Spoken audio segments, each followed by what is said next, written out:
Film शुरू होती है और हम आयरिस नाम की एक लड़की को देखते हैं जो इस टाइम अपने बिस्तर पर थी और किसी बात का दुख उसे काफी परेशान कर रहा था। अगली सुबह जब वो सोकर उठती है तो अपनी गाड़ी लेकर जंगल में आ गई। फिर वो जंगल से गुजरते हुए सबसे ऊंची पहाड़ी के ऊपर आ जाती है। यहाँ आकर हमें पता चला कि आयरिस का एक छोटा बेटा था, किसी वजह से अचानक उसकी मौत हो गई है। इसीलिए ही आयरिस आजकल इतनी दुखी रहती है, पर वो उसकी मौत का जिम्मेदार खुद को समझा करती है। इसलिए अब वो चाहती है कि मैं भी इस दुनिया को छोड़कर अपने बेटे के पास चली जाऊं, यानी वो मरना चाहती थी खुद ही अपनी जान लेकर। इसलिए वो पहाड़ी के बिल्कुल किनारे पर आकर खड़ी हो गई, पर इससे पहले कुछ कर पाती तब यहाँ रिचर्ड नाम का एक लड़का आ जाता है। उसकी हालत देखकर वो भी समझ गया कि ये अपनी जान लेने वाली है। तब आयरिस को रोकने के लिए वो उसे बात करने की कोशिश करता है। कहने लगा कि देखो मौसम कितना प्यारा है ना आज, हमें ऐसा मौसम रोज कहाँ देखने को मिलता है। इससे हमें अपनी जिंदगी की अहमियत का अंदाजा होना चाहिए कि हमारे पास जिंदगी है तो हम सब कुछ एंजॉय कर सकते हैं। आयरिस समझ गई। वो कहती है तो मुझे ज्यादा रोकने की कोशिश मत करो, जाने दो इस दुनिया को छोड़कर मुझे। तब रिचर्ड कहता है आखिर बात क्या है, किस चीज की वजह से तुम इतनी परेशान हो कि अपनी जान लेना चाहती हो, मुझे बता सकती हो वो बात, क्योंकि ये जिंदगी हमें एक ही बार मिलती है। हर किसी की जिंदगी में मसले मसाइल आ जाते हैं, तो इसका ये मतलब थोड़ी ना है कि हम अपनी जिंदगी को खत्म ही कर दें। हमें मुश्किल टाइम से लड़ते हुए खुलकर अपनी जिंदगी जीनी चाहिए। सुख दुख खुशी गम आने जाने वाली चीज है, तो हमें इस बारे में ज्यादा नहीं सोचना चाहिए। तब आयरिस उसे बताती है कि मेरा एक छोटा बेटा था जिसे मैं बहुत प्यार करती थी, पर मेरी ही एक लापरवाही की वजह से उसकी जान चली गई। उसकी मौत के सदमे से मैं निकल ही नहीं पा रही, शायद ये गम मुझे जिंदगी भर रहेगा। तो इससे बेहतर तो ये नहीं है कि मैं अपनी जिंदगी से छुटकारा ही हासिल कर लूं, ताकि उसका दुख मुझे बार बार ना सताए। रिचर्ड कहता है अच्छा ठीक है, मैंने तुम्हें जितना समझाना था समझा दिया, आगे मर्जी तुम्हारी है, जो दिल करता है करो। इतना बोलकर वो यहाँ से जाने लगा, पर कहीं न कहीं उसकी बातों का आयरिस पर असर हो गया था। इसलिए वो अपनी जान लेने का इरादा बदल लेती है और वहाँ से वापस आने लगती है। वो काफी देर तक रिचर्ड से बात करती रहती है और ये दोनों चलते हुए अपनी गाड़ियों के पास आ जाते हैं। रिचर्ड उसे कहता है कि आइंदा ऐसा मत करना और उसे गुड बाय बोलकर अपनी गाड़ी में आकर बैठ जाते हैं। आयरिस भी अपनी गाड़ी में जाने लगती है, पर कोई बात करने के बहाने रिचर्ड गाड़ी से बाहर आया। उसके हाथ में एक बिजली वाली छतरी थी, जिसे वो आयरिस के पेट में घुसाकर उसे जोरदार इलेक्ट्रिक शॉक लगाता है, जिससे वो वहीं बेहोश हो गई। तब रिचर्ड उसके हाथ पांव बांधकर उसे अपनी गाड़ी में लिटाता है और अपने साथ ले जाने लगता है, क्योंकि वो दरअसल एक किलर था, एक कातिल। उसका दिमागी तवाज़ुन ठीक नहीं था, बिना वजह ही वो लोगों को मारा करता। खैर कुछ देर बाद जब आयरिस को होश आई तो वो उससे पूछती है कि तुम आखिर मुझे कहाँ लेकर जा रही हो। वो बात करके आयरिस का ध्यान भटकाना चाहती थी, क्योंकि वो अपनी घड़ी से अपने हस्बैंड को कॉल करने की कोशिश करती है, पर इस बारे में रिचर्ड को पता चल गया। वो कहता है कि किसी को भी कॉल करने की जरूरत नहीं है, क्योंकि यहाँ जरा भी नेटवर्क नहीं आ रहा, वरना मैं इतना पागल थोड़ी ना हूँ कि घड़ी को तुम्हारे हाथ में ही रहने देता। आयरिस जब अपनी जेब चेक करती है तो उसे छोटा सा चाकू मिला, जिसकी मदद से वो अपने हाथ की रस्सी को काटने की कोशिश करती है। साथ साथ वो रिचर्ड से बात करके उसका ध्यान भी भटका रही थी, ताकि इस चीज की उसे जरा भी भनक ना लगे। और जब उसने रस्सी को काट दिया तो एकदम से वो रिचर्ड पर हमला कर देती है, जिससे इनकी गाड़ी का बैलेंस बिगड़ गया और वो एक पेड़ से जा टकराती है। इस एक्सीडेंट की वजह से दोनों को थोड़ी बहुत चोटें आती हैं। खुद को संभालने के बाद आयरिस पेड़ से उस पर हमला कर देती है। उसने जोरदार टांग मारी, जिससे रिचर्ड और आयरिस दोनों ही गाड़ी से बाहर जाके गिरते हैं। आयरिस बिना टाइम गवाए अपने पैरों की रस्सी काट देती है, पर इससे पहले भाग पाती उसके सामने रिचर्ड आ जाता है, जिस पर उसने चाकू तान दिया। वो कहता है मुझे पता था कि इस तरह की कोई चीज हो सकती है, इसलिए मैंने पहले से ही अपनी पूरी तैयारी कर ली। मैंने तुम्हें एक ऐसा इंजेक्शन लगा दिया है जिससे तुम्हारा पूरा जिस्म पैरालाइज हो जाएगा, मतलब कुछ घंटों के लिए तुम्हारा जिस्म काम करना बंद कर देगा। तुम्हारे पास सिर्फ 20 मिनट का टाइम है, तुम जो चाहे कर सकती हो, भागकर अपनी जान बचा सकती हो, क्योंकि धीरे धीरे इंजेक्शन का असर होगा और जिस्म का एक एक हिस्सा पैरालाइज होना शुरू हो जाएगा। और ठीक 20 मिनट के बाद जब तुम अपना नाखून तक नहीं हिला पाओगी तो तुम एक जीती जागती लाश बन जाओगी और तुम्हारा 20 मिनट का टाइम शुरू हो चुका है। ये सुनते ही आयरिस चाकू वहीं फेंककर जंगल में भागने लगती है। अब वो जितना अपने जिस्म पर जोर देगी उतना ही जल्दी इंजेक्शन का असर होगा। तो वो धीरे धीरे आगे बढ़ रही थी। कुछ दूर आने पर उसे एहसास हुआ कि मेरे हाथ और टांग काम करना बंद कर रही हैं। वो पैरालाइज हो रही हैं, जिस वजह से उसे चलने में अब बहुत मुश्किल हो रही थी, मगर फिर भी वो अपनी फुल कोशिश करके रिचर्ड से दूर जा रही थी। फिर वो टाइम भी आ गया जब उसकी दूसरी टांग ने भी काम करना बंद कर दिया और अब तो वो बिल्कुल भी चलने के काबिल नहीं, इसीलिए रेंगते हुए ही वो आगे बढ़ रही थी। इस टाइम रिचर्ड भी उसके आस पास ही था, जो उसे ढूंढ रहा था, और आयरिस एक जगह पर जाकर छुप गई थी। और जब वो उसे यहाँ नहीं मिलती तो रिचर्ड दूसरी तरफ जाने लगता है, मगर आयरिस के मुंह पर बहुत सारे कीड़े चलने लगते हैं, जिस वजह से वो चिल्ला देती है। इससे रिचर्ड को पता चल गया कि वो कहाँ पर है, लेकिन इससे पहले वो आयरिस के पास पहुँचता वो पानी में चली जाती है और पानी के बहाव से आगे बढ़ने लगी। रिचर्ड उसे चिल्ला कर कहता है कि तुम ये बहुत बड़ी गलती कर रही हो, क्योंकि तुम तैर नहीं पाओगे। ये सच भी था, क्योंकि आयरिस बस बहती ही जा रही थी, तैर तो जरा भी नहीं पा रही थी। लेकिन फिर भी एक जगह पर आकर वो बड़ी मुश्किल से नदी से निकलकर बाहर आ जाती है। फिर रेंगते हुए वो नदी से दूर आकर लेट जाती है। 20 मिनट पूरे हो गए थे, यानी वो पूरी तरह पैरालाइज पैरालाइज हो गई थी और जहाँ लेटी थी वहीं पड़ी रहती। वो सिर्फ अपनी आंखों और पलकों को ही हिला पा रही। कुछ टाइम बाद घास काटते हुए यहाँ कोई आया जो आयरिस को ऐसे पड़े हुए देख लेता है। ये दरअसल एक बूढ़ा आदमी है जो यहाँ पास में ही रहता है। वो आयरिस के पास आकर पूछता है कि बेटा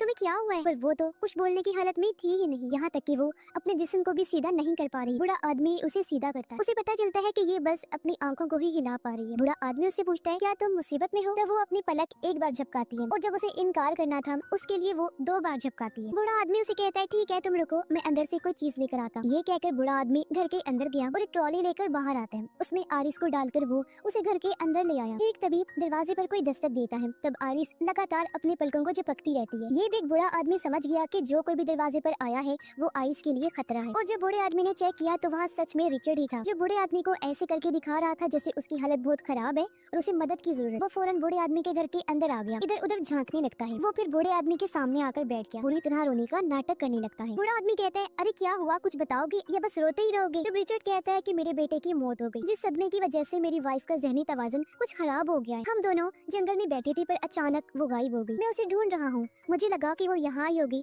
तो मैं उसे ढूंढते हुए यहाँ चला आया। ये सुनकर बूढ़ा आदमी कहता है तुम उसे फोन क्यों नहीं कर लेती? रिचर्ड जवाब देता है क्योंकि मेरा फोन कहीं खो गया है। तभी हम देखते हैं कि बूढ़े आदमी ने आरिस को सोफे के पीछे लिटाया हुआ है। वो ठीक रिचर्ड के पीछे थी पर वो उसे देख नहीं पा रहा। रिचर्ड फिर रोने की एक्टिंग करने लगा, कहता है कि मैं अपनी वाइफ से बहुत प्यार करता हूँ और उसकी हालत बहुत खराब है, जिस वजह से मुझे उसकी फिक्र हो रही है, क्योंकि अगर वो टाइम पर मुझे ना मिली और उसका जिस्म सुन हालत में रहा तो उसकी मौत भी हो सकती है। अब उसकी इन बातों में बूढ़ा आदमी आ जाता है। वो कहता है अच्छा मैं तुम्हें कुछ बताना चाहता हूँ, पर इससे पहले वो आगे कुछ बोलता तभी रिचर्ड का फोन बजने लगता है। ये देखकर बूढ़े आदमी को उस पर शक हो जाता है क्योंकि उसने तो कहा था कि मेरा फोन कहीं गायब हो गया है। तो अब बूढ़ा आदमी उसे ये कहता है कि मैं पुलिस के पास कॉल कर देता हूँ, वो ही तुम्हारी मदद कर सकते हैं। और जैसे बूढ़ा आदमी फोन करने लगा रिचर्ड एकदम से उस पर हमला कर देता है जिससे फोन नीचे गिर गया। अब भले ही वो बूढ़ा इंसान था लेकिन था बहुत ताकतवर। वो बड़े ही आराम से रिचर्ड को काबू कर लेता है और फिर उसे खूब मारता है, पर इसी बीच गलती से रिचर्ड के हाथ एक चाकू लग गया जिसे वो बूढ़े आदमी के पैर में घुसा देता है। दर्द से तड़पते हुए वो नीचे बैठ गया। फिर रिचर्ड उसके पेट में भी चाकू घुसा देता है और इस तरह बूढ़े आदमी की मौत हो जाती है। अब रिचर्ड घर के बाहर गया और पेट्रोल लेकर वापस घर के अंदर आता है क्योंकि वो सब कुछ जलाकर खत्म करना चाहता था। वो हर जगह पेट्रोल डालकर आग लगा देते हैं और फिर बाहर आकर अपने ट्रक में बैठकर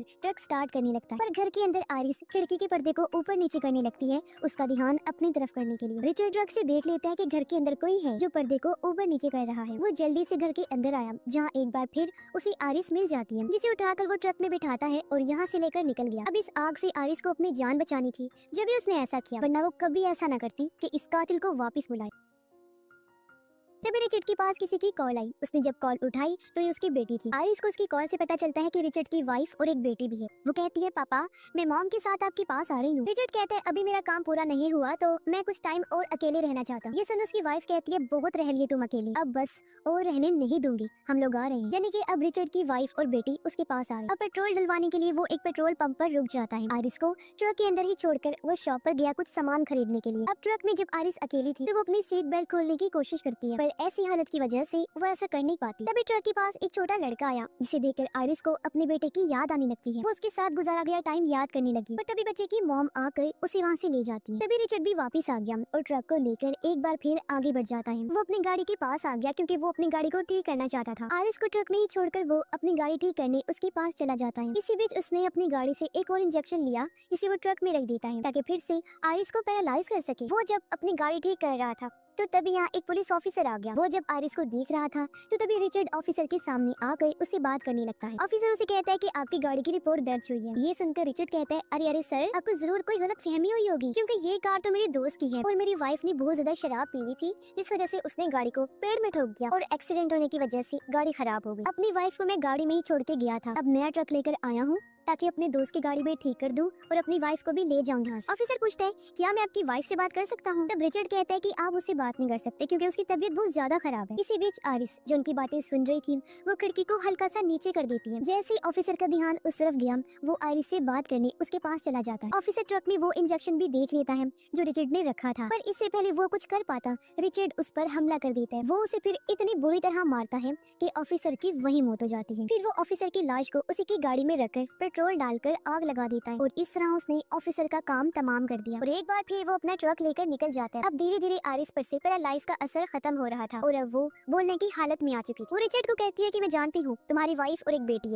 है ना, जिससे तुम बहुत प्यार करती हो। अभी भी टाइम है, मैं तुमसे वादा करती हूँ कि किसी को कुछ भी नहीं बताऊंगी तुम्हारे बारे में। तुम मुझे रोड किनारे छोड़कर जा सकते हो और जाकर अपनी वाइफ और बेटी से मिल सकते हो। वो लोग तुमसे मिलने के लिए आ रहे हैं तो जाकर तुम्हें उनके साथ टाइम गुजारना चाहिए। वो तुम्हारी फैमिली है और सबसे जरूरी चीज फैमिली ही होती है। ये सारी बातें करके वो दरअसल आरिस को इमोशनल करना चाहती थी, पर वो जिस बात में नहीं आता और उसे एक जेल किनारे ले आया। कहता है कि ये हमारा आखिरी स्टॉप है। अब उस इंजेक्शन को आरिस ने ले लिया था जिससे वो रिचर्ड पर हमला कर देती है, पर वो इंजेक्शन को प्रेस करके लगा नहीं पाती। इन्हीं के रिचर्ड को कुछ नहीं हुआ, वो बच गया। तब रिचर्ड इंजेक्शन खुद में से निकाल कर फेंक देता है और कहता है कि तुम लूजर हो, कुछ नहीं कर सकती। बेचारी आरिस तभी रोने लगी, कहती है प्लीज मुझे जाने दो, मेरा हस्बैंड मुझे ढूंढ रहा होगा। रिचर्ड कहता है कभी नहीं, मैं तुम्हारी जान बख्शने वाला नहीं हूँ। वो आरिस को घसीट कर नदी किनारे ले आया और उसे कश्ती में बिठाकर नदी के बीचों बीच जाने लगता है, क्योंकि उसका प्लान था कि आरिस को वहाँ डबोकर मार दे। तभी आरिस की नजर उसके पीछे गई। वो देखती है कि रिचर्ड ने वहाँ चाकू रखा हुआ है। उसके दिमाग में एक आइडिया आया। वो रोने का नाटक करके रिचर्ड को कहती है कि मेरी पिछली जेब में मेरे बेटे की तस्वीर है, मरने से पहले मैं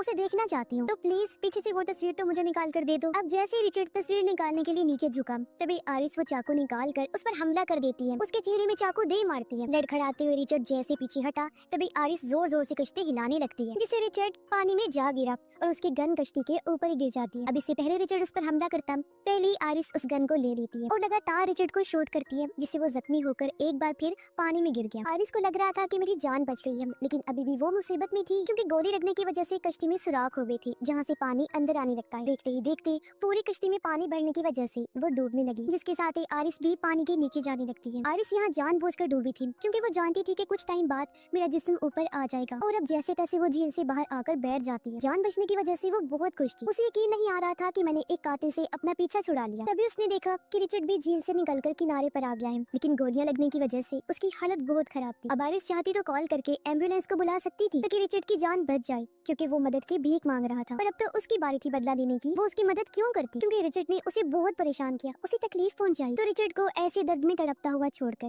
वो वहाँ से चली जाती है। और इसी के साथ इस फिल्म की कहानी भी यहीं पर खत्म।